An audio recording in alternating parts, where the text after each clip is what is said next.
मित्रांनो, आपल्या घरातल्या काही अशा वस्तू असतात ज्या आपण त्या कधीच संपू द्यायला नाही पाहिजे. आणि जर या वस्तू आपल्या घरातून संपल्या तर असं मानलं जातं की या वस्तूंसोबत आपल्या घरातली सुख शांती सुद्धा संपते. या वस्तूंसोबत आपल्या घराची समृद्धी, ऐश्वर्य, लक्ष्मी प्राप्ती ही सुद्धा संपत असते. आणि मग या गोष्टी संपल्या की घरात दरिद्री येते, गरिबी येते, पैशाची चणचण भासू लागते, अन्नधान्य कमी व्हायला लागते आणि बऱ्याचशा गोष्टी आपल्यासोबत घडायला लागतात. कारण या ज्या वस्तू आहेत त्या सुख समृद्धीशी निगडीत वस्तू मानल्या जातात. या वस्तू घरात असल्या म्हणजे सुख समृद्धी घरात आहे, लक्ष्मी घरात आहे, लक्ष्मीचा वास घरात आहे, ऐश्वर्य, शांतता घरात आहे. म्हणून या वस्तू आपल्या घरात असायलाच पाहिजे, याची काळजी तुम्ही घ्यायची आहे. या वस्तू अगदी कमी किमतीच्या आणि साधारण वस्तू असतात, रोजच्या आपल्या जीवनात लागणाऱ्या वस्तू असतात. म्हणून या वस्तूंकडे तुम्ही लक्ष द्यायला पाहिजे की ह्या संपत आल्या तर लगेचच त्या भरून ठेवायच्या. ह्या वस्तू कोणत्या?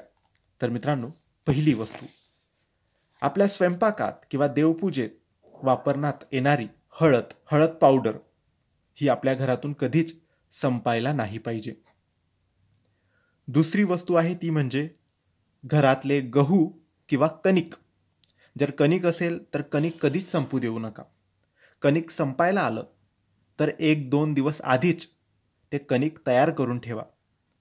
कारण कणिक पूर्ण संपेपर्यंत कधीच ते वापरू नका. डब्बा रिकामा कधीच झाला नाही पाहिजे, याची काळजी तुम्ही घ्यायची आहे. त्याचप्रमाणे तिसरी वस्तू आहे ती म्हणजे तांदूळ. तांदूळला अक्षत सुद्धा मानले जाते आणि देवांच्या पूजेत सुद्धा आपण वापरतो.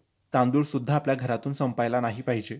जर आपल्याला असं वाटलं की 1-2 दिवसात तांदूळ संपणार आहे, तेव्हाच ते तांदूळ आणून डब्बा पुन्हा फुल करून ठेवायचा. नंतरची वस्तू आहे ती म्हणजे मीठ. मीठ सुद्धा आपल्या घरातून संपायला नाही पाहिजे. त्यासाठी 1-2 पॅकेट आपण आधीच आणून ठेवावे. आणि मीठ संपायला आलं, पॅकेट संपायला आलं तर लगेच मीठ घरात असायला पाहिजे. मीठ पूर्ण संपू देऊ नका.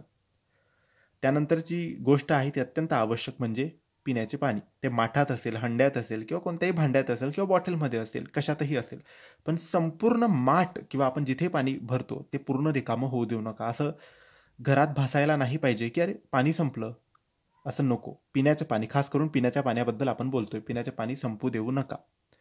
नंतरची गोष्ट आहे ती म्हणजे कुंकू. जो आपण देवपूजेत वापरतो तो कुंकू आपल्या घरातून कधीच संपायला नाही पाहिजे. हां, तो देवपूजेसाठी आपण वापरतो तरी तो संपायला नाही पाहिजे, कारण तो सुख समृद्धीचे प्रतीक तर आहेच, त्यासोबत महिलांच्या सौभाग्याचे सुद्धा प्रतीक आहे. म्हणून कुंकू घरातून संपू देऊ नका. तर या वस्तू आहेत मित्रांनो ज्या घरातून कधीच तुम्ही संपू देऊ नका आणि त्या संपायच्या आधीच घरात आणून ठेवा, भरून ठेवा. तर मित्रांनो, तुम्हाला माहिती आवडली असेल तर लाईक आणि शेअर करा. काही प्रश्न असतील तर कमेंट्सद्वारे विचारा. आमच्या चॅनलला सबस्क्राईब करायला विसरू नका. धन्यवाद. श्री स्वामी समर्थ.